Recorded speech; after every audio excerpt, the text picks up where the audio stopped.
Hey, how's it going, everyone? This is my video on Ultra Instinct Goku and Jiren versus Lucky from Lucky Charms.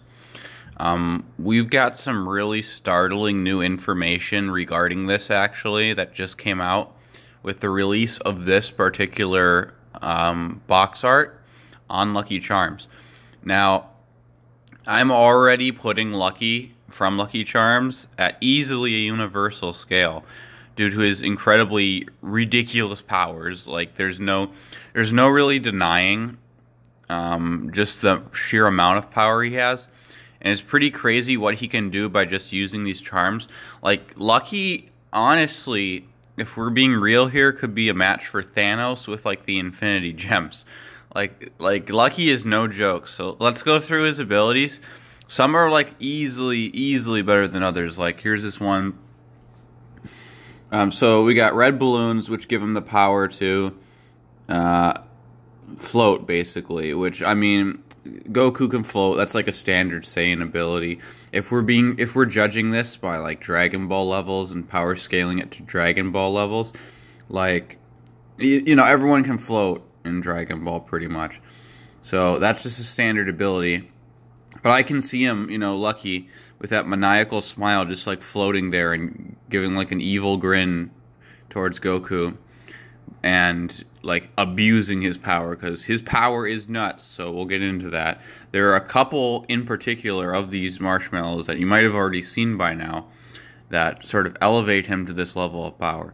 So the next subject matter is the rainbow, and it lets him instantly travel from place to place. It is instant transmission. He is already able to keep up with that. And depending on how quick he can use this, like he could easily, like anywhere, like it doesn't really say what place to place, so this could possibly take him anywhere. This puts him like on a whole nother level for most fighters. And we're only on the second charm, but here's the big one. Here's the kicker. The hourglass charm, which lets him rewind time. It lets him control time, so he could go even into the future or into the past in order to escape a fight, and like do anything he wants with this. This is enormous. So what he could do that puts him on a scale far beyond like any mortal, even in the Dragon Ball universe. If he really wanted to, he could travel back in time and kill Goku or kill Jiren as like a baby, because what he could do even with Jiren is, if he's not in the same universe, he could travel to it with the rainbow charm and then use the time charm to kill him as a baby. Like, what could they do? That's like, he's a cold-blooded killer with these kind of abilities. Like, there's no way he wouldn't be abusing this kind of thing. So the next, he can become invisible with the blue moon charm. And I think this power is particularly understated, because even when he's invisible, you can still see his outline, like right here amongst like the bush.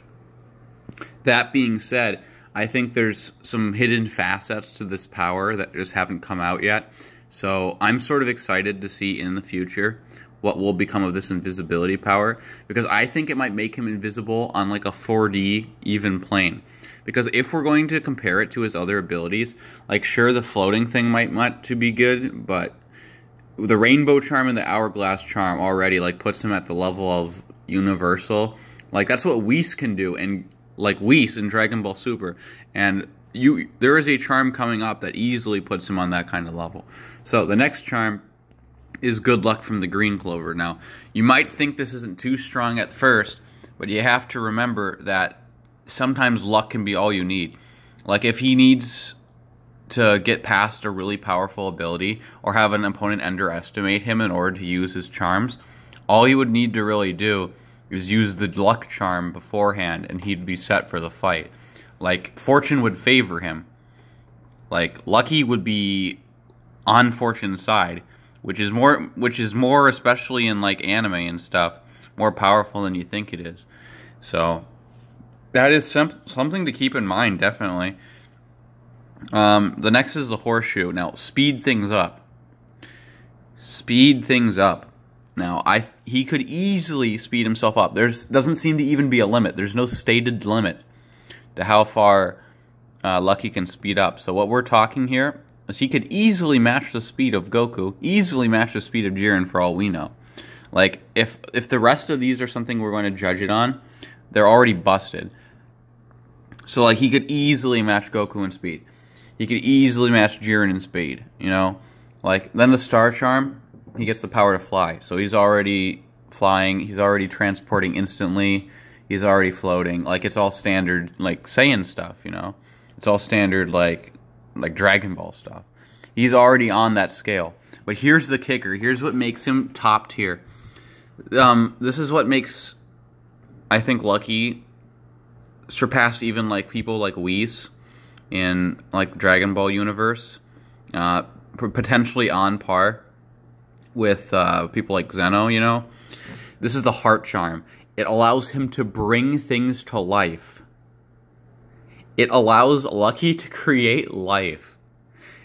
And if that's not scary enough, like, maybe if he, like, breaks the heart, if he had, like, some crazy reveal where, like, snaps, like, the Heart Charm in half and it, like, kills anything or destroys anything. Like, he can bring things to life. He could bring, like, a planet to life. He could bring, like a spoon to life. Like, that's some crazy kind of power we're talking. So that's all the charms we've gotten so far. But this kind of power is kind of, like, enormous. So we'll be seeing how Lucky does as a sort of potential antagonist or a potential sort of, like, meddling character in the future.